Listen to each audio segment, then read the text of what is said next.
మహాత్మా గాంధీ జాతీయ ఉపాధి హామీ పథకం దీని ప్లేస్లో కొత్త పథకం రాబోతోంది.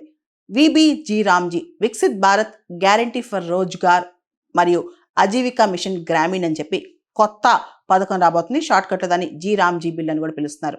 అయితే దీనిలో ప్రత్యేకమైన ఒక విశేషం ఉందన్నమాట.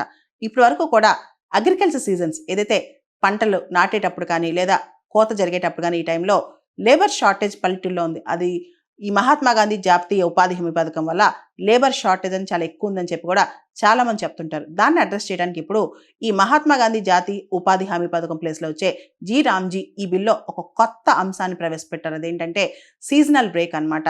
అగ్రిగేట్గా టోటల్గా 60 రోజుల వరకు కూడా ఈ జీ రామ్జీ బిల్ ద్వారా సీజనల్ బ్రేక్స్ ఇవ్వచ్చు అనమాట. దానివల్ల ఏదైతే అగ్రికల్చర్ సీజన్స్ ఉంటాయో, వ్యవసాయంలో పీక్ సీజన్స్ ఉంటాయో అప్పుడు లేబర్ షార్టేజ్ రాకుండా ఉంటుంది.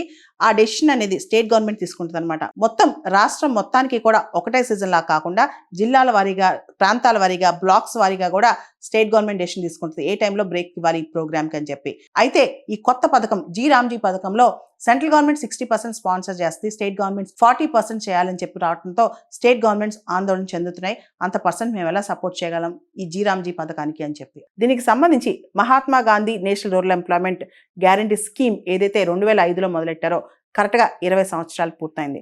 తర్వాత మనం చూస్తే కనుక అది చట్ట రూపం దాల్చిందనమాట.